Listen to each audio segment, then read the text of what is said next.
फांसी नहीं हो सकती।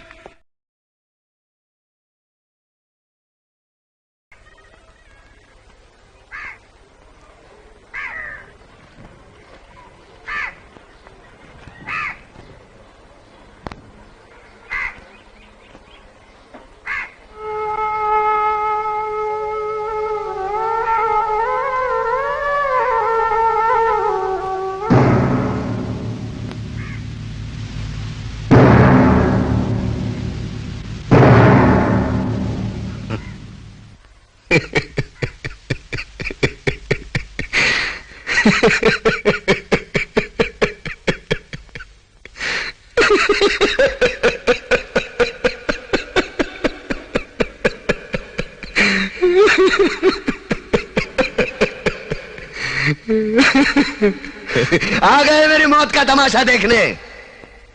अब मुझे लटका देंगे, जुबान ऐसी बाहर आएगी, आंखें बाहर आएगी। थोड़ी देर लटकता रहूंगा, फिर ये मेरा भाई मुझे नीचे उतार देगा। फिर आप चर्चा करते घर चले जाओगे, खाना खाओगे, सो जाओगे।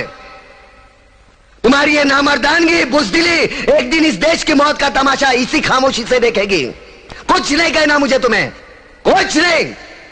तुम्हारी जिंदगी में कोई फर्क पड़ने वाला नहीं। अंधेरे में रहने की आदत पड़ी है तुमको, गुलामी करने की आदत पड़ी है। पहले राजा महाराजाओं की गुलामी की, फिर अंग्रेजों की, अब चंद गद्दार नेताओं की और गुंडों की। धर्म के नाम पर ये तुम्हें बहकाते हैं, तुम एक दूसरे के गले काट रहे हो। काटो काटो। ऊपर वाला भी ऊपर से देखता होगा तो उसे शर्म आती होगी। सोचता होगा मैंने सबसे खूबसूरत चीज बनाई थी, इंसान। इंसान नीचे देखा तो सब कीड़े बन गए, कीड़े। कीड़े रेंगते रहो, सड़ते रहो और मरो। आए और गए, खेल खत्म। क्यों जिए मालूम नहीं, क्यों मरे मालूम नहीं।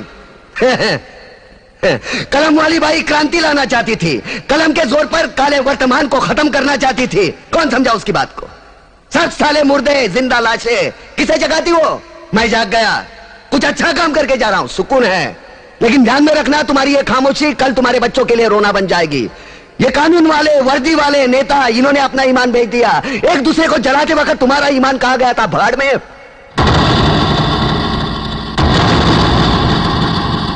ये पिस्सू जैसा हमारा पड़ोसी मुल्क आने वाले कल में शायद अपने आप को दुनिया के नक्शे पर देख नहीं पाएगा। एक बात भूल रहा है, उनके घर में जो रोटी बनती है ना, उसका आटा भी विदेशी चक्की से पीस के आता है। साले अपने खुद के देश में सुई नहीं बना सकते और हमारे देश को तोड़ने का सपना देखते हैं।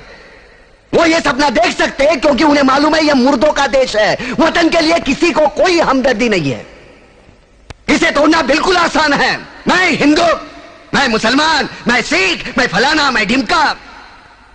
एक लाठी को तो कोई भी तोड़ सकता है, लेकिन लाठी के भारे को तोड़ना मुश्किल है। मैंने बचपन में पढ़ा था, स्कूल में, तीसरी में। मैं क्यों समझा रहा हूं तुमको? क्यों समझा रहा हूं? पागल हूं मैं? भूसा भरा पड़ा है मेरे दिमाग में। क्यों बातें कर रहा हूं इन पत्थरों से? हंसो हंसो, खुशियां मनाओ। क्रांति की राह पर एक और कुत्ते की मौत मरने जा रहा है, कल कोई और मरेगा। हमें क्या? हम इसी तरह जीते रहेंगे, है ना? जियो भाई जियो, जैसे चाहिए वैसे जियो। मैं हिजड़े की जिंदगी जीना नहीं चाहता। ए ला, चल चल ला।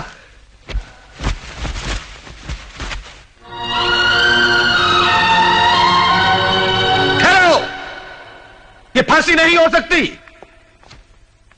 उन देशद्रोहियों के खिलाफ जो सरकार को सबूत मिले हैं, उससे साबित होता है कि प्रताप ने उनको मारकर देश का उद्धार किया है।